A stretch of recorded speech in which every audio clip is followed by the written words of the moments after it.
Tonight's bedtime story is called Selfleast, and it was born when my brother-in-law a few weeks ago told me about the time that he was driving to work and saw a Denny's sign on fire. Let's begin.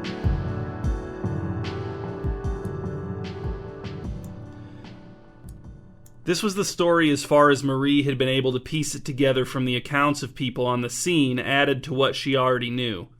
On the evening of August 20th, Will had been driving through Dalsett on his way to return an extension cord he'd borrowed from Barney, a friend from work. Marie hadn't thought Barney needed the extension cord back badly enough to warrant the 20-minute drive from Multi-Oak to Dalsett, but Will had insisted. Marie, who was 8 months pregnant, stayed home. Will told her he'd be back in an hour or so. As he drove through Dalsett, Will noticed that Newsworthy Burger's new sign was on fire. The sign was supposed to slowly rotate atop its 50-foot pole and light up at night, but something had gone wrong with the wiring inside of it, and the sign had caught fire shortly before Will drove past.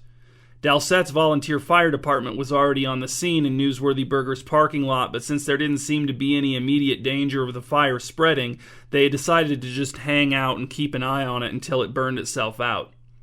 Witnesses said Will pulled into the parking lot, jumped out of the car, leaving it running, and ran to the base of the sign before anyone could stop him.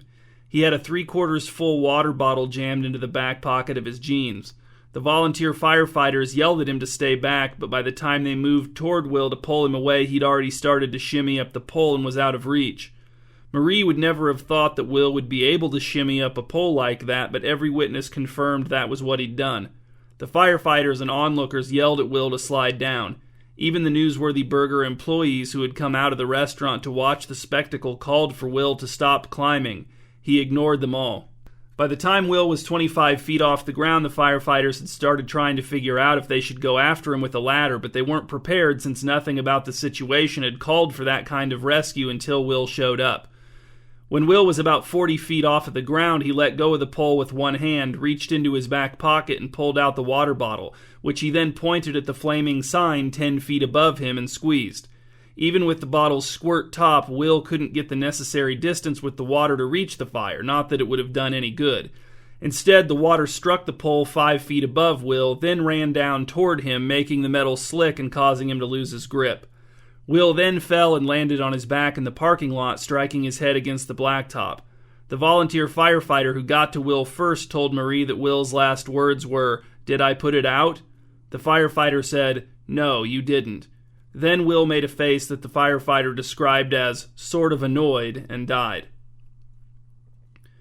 What had Will been thinking? This was the question that dominated Marie's thoughts, distracted her from both responsibilities and leisure, kept her from sleep. Each of the choices Will had made leading up to his death ranged from questionable to misguided to idiotic. On the least objectionable end of the spectrum, why had he been so fixated on returning that extension cord to Barney? Text messages on Will's phone had revealed that Barney was indifferent about getting his extension cord back at all. By his own words, Barney didn't care if the extension cord was ever returned. But further post-mortem text combing failed to reveal any better reason for Will to drive to Dalsett that night. No secret projects, no secret meetings, no secret affairs, no secret addictions, no secret hobbies or interests. Nothing documented, anyway. Maybe he only insisted on returning the extension cord because Marie had been against it? He wasn't usually that obstinate, but what else was there to believe? Unless it was a whim. Unless he drove to Dalsett to return Barney's extension cord that night on a whim. Unless it was commitment to a whim that put him in the right time and place to die. On the most objectionable end of the spectrum, why did Will feel compelled to try to put out the Newsworthy Burger sign fire on his own, when there was no danger to anyone, when the Dalsett Volunteer Fire Department was already on the scene, when he was not properly equipped to help in any way, when his effort would endanger his life, when he had a wife at home and a baby daughter on the way, when everyone on the scene told him not to, when everyone on the scene tried to stop him, when, to Marie's knowledge, he had only been to Newsworthy Burger twice in his life and had enjoyed it neither time, when he had never before displayed any notable desire to intervene and help someone in trouble. When? It was this end of the spectrum, the most objectionable end, that gave Marie the most trouble. This was where she got stuck. And she knew there were no answers forthcoming. Will was dead. No one knew why he'd done what he'd done. Marie did not find any of the proposed theories satisfying, not her in-laws, not her friends, not her co-workers, not those of the strangers speculating in the Speak Out column in the paper, and not her own. Every explanation was riddled with holes. Logical flaws, baseless claims, misrepresentations of the facts, misunderstandings of Will's character. Marie rejected all of them. She even rejected theoretical future theories. For her, no explanation could exist. Will had done something literally inexplicable, and it had killed him. Now Marie just had to get that idea through her own thick skull, so the questions would stop rattling around in there and she could focus on giving birth to and raising her child by herself, with no help from her husband who had died doing something incredibly stupid. And why had he insisted on returning that extension cord that night when Barney didn't even care if he ever saw it again?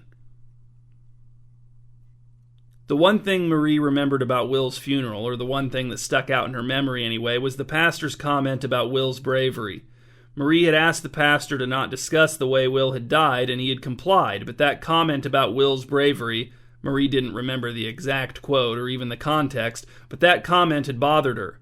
She wished the pastor hadn't mentioned bravery at all. She resented the implication that Will's death had resulted from his bravery, and she didn't really know why she resented the implication so much beyond the fact that she disagreed. A month after Will died, his parents invited Marie to dinner because they had something they wanted to talk about. This dinner conversation with her in-laws brought the pastor's comment about Will's bravery back to the forefront of Marie's mind. It made her wonder if her initial resentment toward the comment had been a presentiment, a warning of future disturbance. "We want to honor Will's memory," said Toby, Will's father. He was a heavy man, and nothing about his appearance suggested he would ever be otherwise. His haircut was a monument to sensibility. He sat at the head of the table and sawed his pork chop with a steak knife as he spoke. Said Marie. She swallowed a mouthful of ice water. Across from Marie, Will's mother nodded. Her name was Beatrice, but everyone called her Bee. Even Will had called her Bee. He'd say things like, "I have to run by Bee and Dad's place after work this evening," which would not have been unusual had she been his stepmother, but no, she was his birth mother. "We thought you would want to be involved," said Bee. Her hair, dyed red, was damp as if she'd showered just before Marie arrived. She probably had. Her face was both sharp and friendly, a rare combination. "Involved how?" asked Marie. "What did you have in mind?" "Well, you should be there," said Toby, "don't you think? As Will's widow, wouldn't it be best if you were there?" "If I were where?" asked Marie. "The ceremony," said Bee, "to erect the new Newsworthy Burger sign in his honor. It's going to be dedicated to him. It'll be officially known as the Will S. Hatcher Memorial Newsworthy Burger sign. We're still discussing how much of that will actually be printed on the sign, though, and how big certain words will be relative to other words on the sign." Marie was horrified. She took another long drink of water to disguise what otherwise would surely have been a bad reaction. "But why are they doing that?" she finally asked when there was nothing left to drink in the glass. "Why are they dedicating the new sign to his memory?" asked Toby. "Is that what you're asking?" His tone made it clear that if Marie's answer to these questions was yes, he would be offended. "Yes," said Marie. "Because he gave his life trying to save the sign," said Bee. "Surely you don't think he doesn't deserve to be honored for his attempt just because he died in the process?" "Mostly because he didn't save the sign," said Marie. "So if someone runs into a burning building to save 10 children, but they only save 9 of them and then die, in your world that person doesn't deserve to be honored for the attempt?" asked Toby. "Is that what you're saying?" "But even if he had saved it," said Marie, "it was just a sign for a fast food place, a bad fast food place. He didn't even like Newsworthy Burger." "So the person running into the building to save the kids needs to like the kids for it to be worthwhile?" asked Toby. "They have to be good kids for the person who attempted it to be considered a hero?" "A hero?" said Marie. "You think Will falling off the Newsworthy Burger sign's pole and dying was heroic?" She had lost the thread of Toby's hypothetical example, but she understood it well enough to know it was not relevant. "No," said Bee. "Falling off the sign was not heroic." "Thank you," said Marie. "Falling off the sign was the unfortunate consequence of his heroism," said Bee. Marie wished there was a way to retract her thank you. Then she realized there was a way. "I retract my thank you," she said. She was now pinned down in the crossfire of her in-laws' disapproving glares. "Something you don't seem to understand," said Toby, "is how Will's distaste for Newsworthy Burger made his actions more commendable. It was the most selfless act a man could commit. He didn't have anything to gain from extinguishing that sign." "No one had anything to gain from him extinguishing that sign," said Marie. "The firefighters on the scene had it under control. They told him not to climb that pole." "Marie," said B, utilizing a conciliatory tone that could not have been more obviously a ruse, "you're about to have a child. Will's daughter. Our granddaughter." "I know," said Marie. The snottiness inhibitors that usually helped her keep the peace with Toby and B had overloaded and failed. B continued, "If that daughter is in danger one day and volunteer firefighters tell you not to help her, will you let that stop you?" "These are not good comparisons," said Marie. "These are not sane comparisons." "My point is that volunteer firefighters are not the final arbiters of right and wrong," said B, "and I think that deep down you know that." Marie rose from the table, the paper napkin falling from her lap and drifting to the floor. "I'm not staying for dessert," she said. "I have to go." "There isn't any dessert," said B. "Will you come to the ceremony?" "I will not," said Marie. "What will everyone think?" asked Toby, "if Will's own widow won't show up to honor him?" "I'm hoping they'll think I don't think his death was heroic," said Marie. Later that night, she drove herself to the hospital and gave birth to her baby. Her and Will's baby. Marie and Will had agreed on the name Lola, but Marie had always preferred Lila, and Will was dead, so Lila it was. Marie had 8 weeks paid maternity leave from her office job. She wasn't sure what she'd do when the 8 weeks were up. She'd gotten a decent payout from Will's life insurance policy. Maybe she'd just quit her job and live on that for a while. She didn't want to send Lila to daycare if she could help it, and the only family members who lived near enough to babysit during the day were Will's parents, which Marie did not consider as a viable option. She and her in-laws had remained at odds over the plan to dedicate the replacement Newsworthy Burger sign to Will's memory. Now the entire relationship had soured. Marie didn't feel right keeping Lila from them completely, but she didn't want to enter into an arrangement wherein Toby and Bea had too much say in how her daughter was raised. It was the indoctrination Marie feared most, that Will's parents would raise Lila to believe that her father had died heroically, that what he had done was admirable, maybe even something to which one should aspire. Marie wanted Lila to love her father despite never having a chance to know him, and she wanted Lila to respect him, sure, but only for the reasons he deserved to be respected. He had been a good guy during his life, a good husband, a good friend, a good worker, and so on. Facing his death for the senseless blunder it was did not invalidate the good life that had preceded it. That was the message Marie wanted to impart about Will to their daughter. And maybe when Lila was old enough, Marie would use Will's death as a cautionary tale too. Something about how even if you're a good, smart person, one bad decision, or series of bad decisions can, well, kill you, and leave the people who loved you without you, and leave the people who would have loved you without you. And there was another lesson too, the one about how you can never fully know another person, the one about the fundamental impenetrability of any mind other than your own, and maybe not even your own, but definitely not one other than your own. Marie would save this lesson, if she got to it at all, for Lila's teenage years. Right before Lila left for college maybe, depending on her emotional maturity.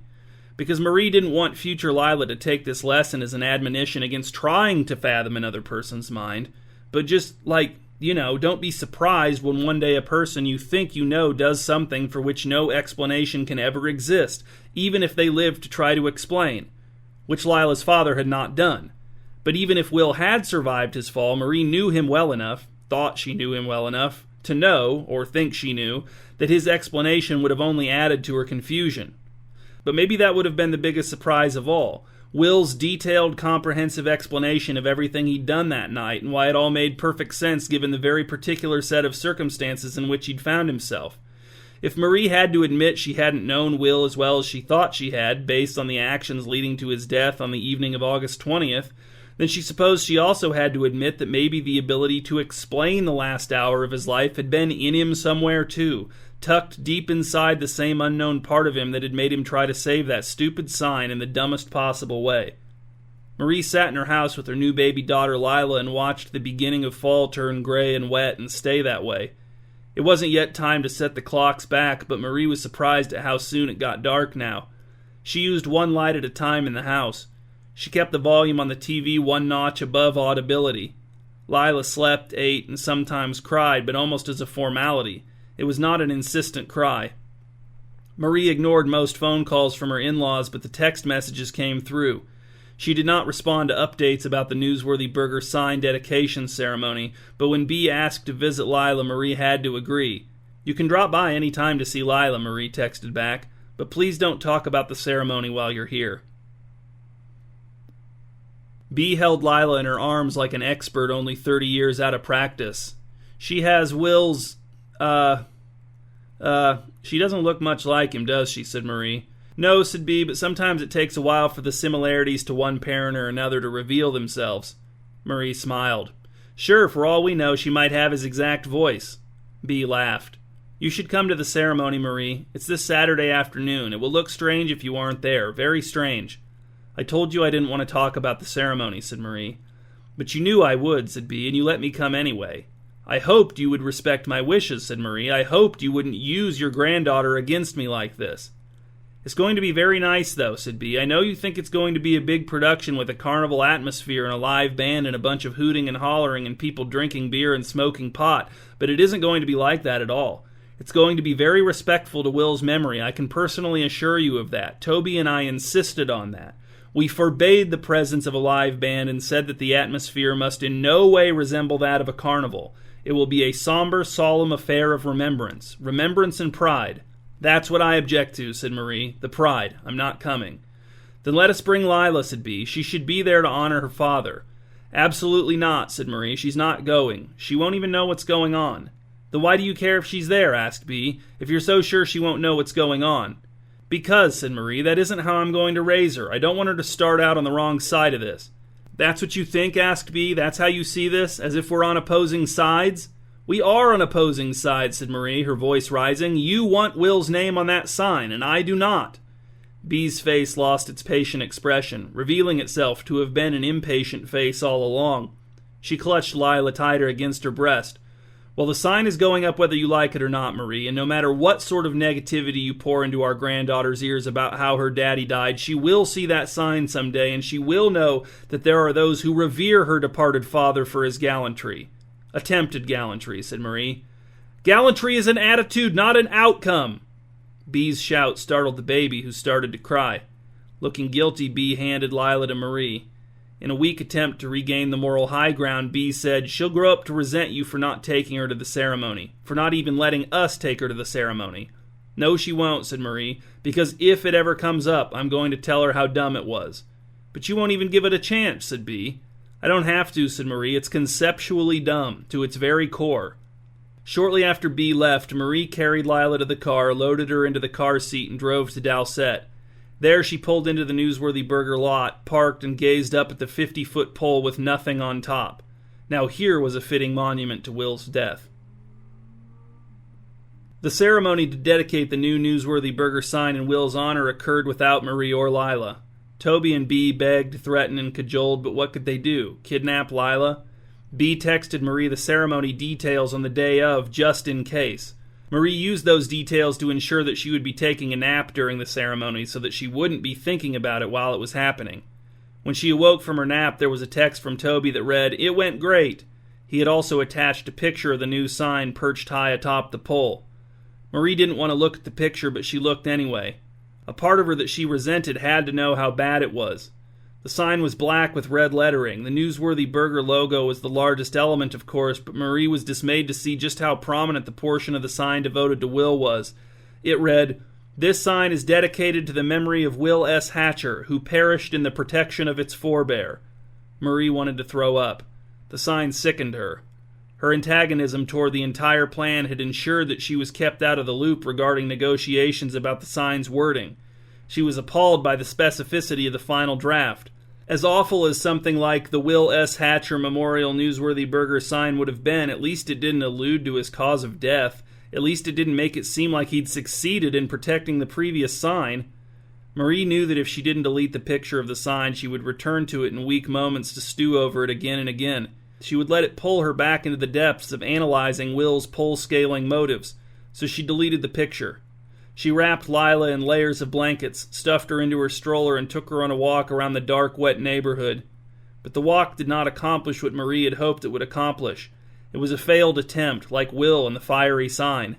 After 2 laps around the block, she steered Lila's stroller into the garage, transferred her directly to her car seat, and drove to Dowsett. The Newsworthy Burger sign soared high above the Newsworthy Burger parking lot, alive with light, rotating clockwise with stately grace. It was more than Newsworthy Burger deserved, a sign which transcended that which it represented. Marie stood outside the driver's side door of her car and gazed up at it. Lila slept in her car seat. It was a slow night at the restaurant. Marie glanced inside where a man argued with an employee at the front counter. What could the topic of the argument be? Perhaps the wrongness of the man's order? Likely. Highly likely. The sign drew Marie's eyes again. She could hear the mechanics of its rotation, or thought she could. She could hear the buzz of its internal illumination, or thought she could. Marie imagined Lila at school, aged 10. "Why is your dad's name on the Newsworthy Burger sign?" a classmate would ask. "I don't want to talk about it," Lila would say. "I heard it was because he was heroic," another classmate would say. "No, he wasn't," Lila would shout. "Shut up." Then more kids would join in. "Yes, he was," they'd shout back. "He sacrificed himself to preserve Newsworthy Burger's property. He was so selfless that he died trying to save a sign that even the fire department didn't care to save. That's how little he valued his own life relative to the small good he mistakenly thought he could do for another, even if that other was the independently wealthy owner of a widely despised burger joint." The scene made Marie's stomach twist and cramp. Her vision blurred with tears, smearing her view of the sign, mercifully obscuring the words printed below the logo.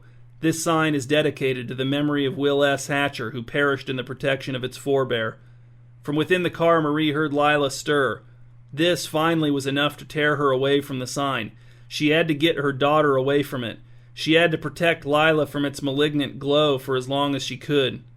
As she drove out of the parking lot, Marie saw the bottom fall out of a customer's takeout bag 3 steps from his minivan, indifferently fried food splattering and scattering all over the parking lot blacktop.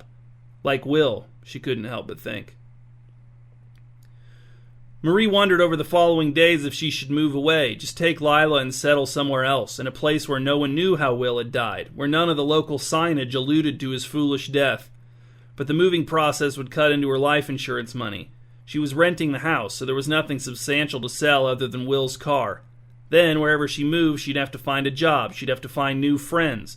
Marie was settled in Multioak, and the prospect of uprooting the last few remaining elements of her normal life after the death of her husband and the birth of her daughter was exhausting. Maybe she'd move away later, in a year, 5 years.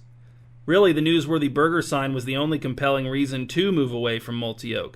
And the sign wasn't even in Multioak, it was in Dalset, so it wasn't like Marie had to see it every day.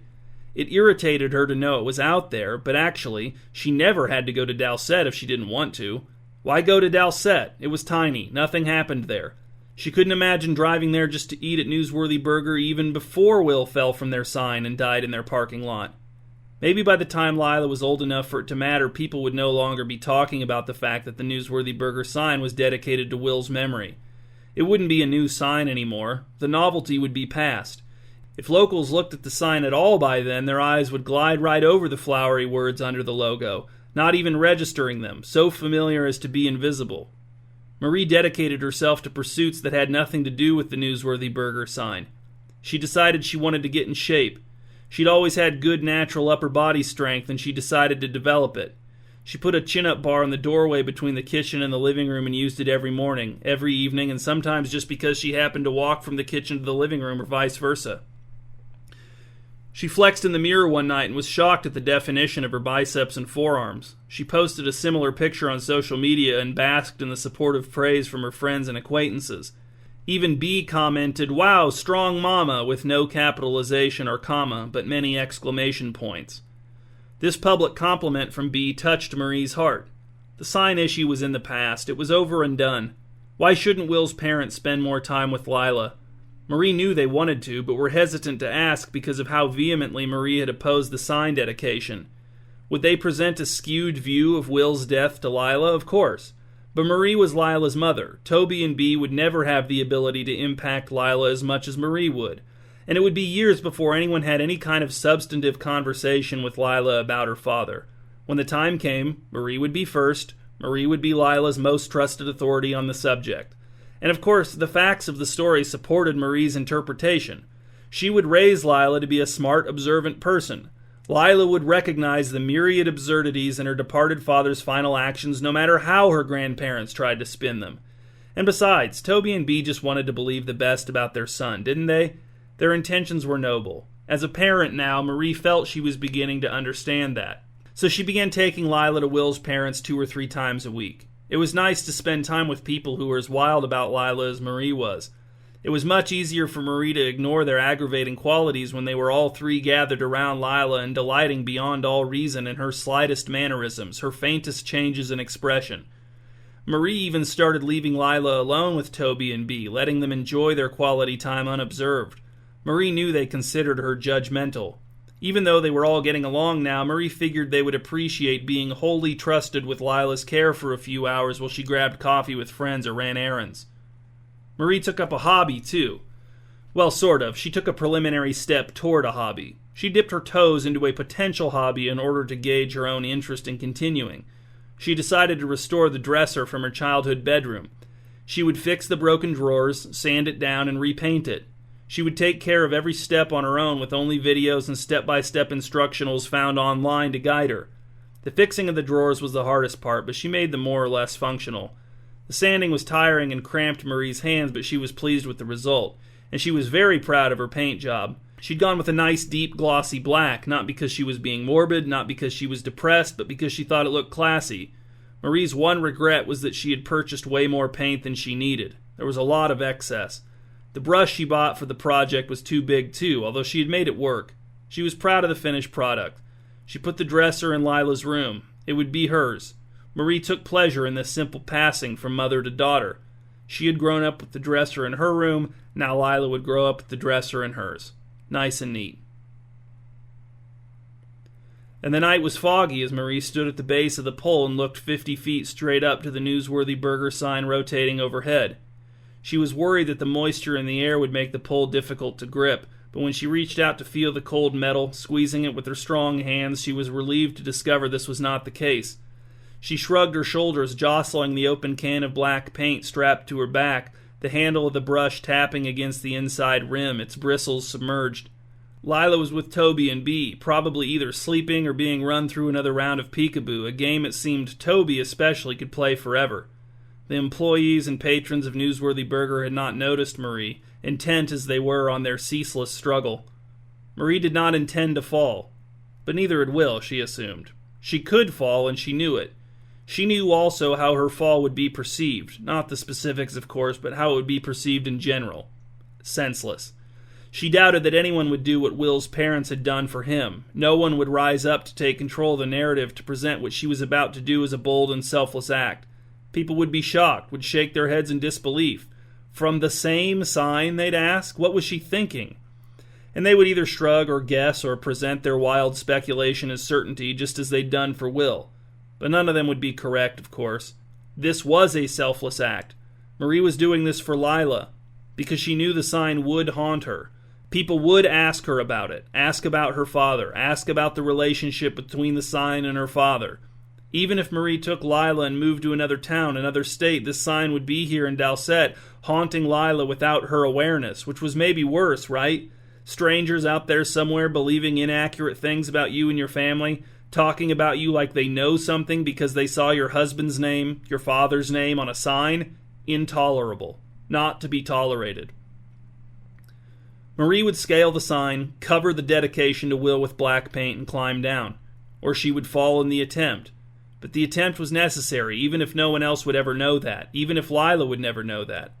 And Marie now saw how this was not an impulsive decision, how she had been leading herself to this moment for weeks, building her upper body strength for the climb, strengthening Lila's relationship with Will's parents so they could babysit her tonight and raise her if necessary, buying the too large paintbrush, overbuying the black paint she needed for this project, her real project.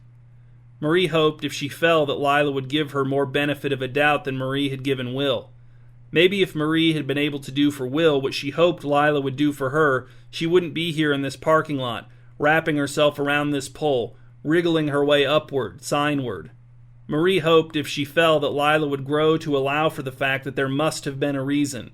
She hoped, if she fell, that Lila would be able to accept the reason as unknowable and move on with her life. She hoped, if she fell, Delilah would never find herself climbing this pole. But Marie did not intend to fall.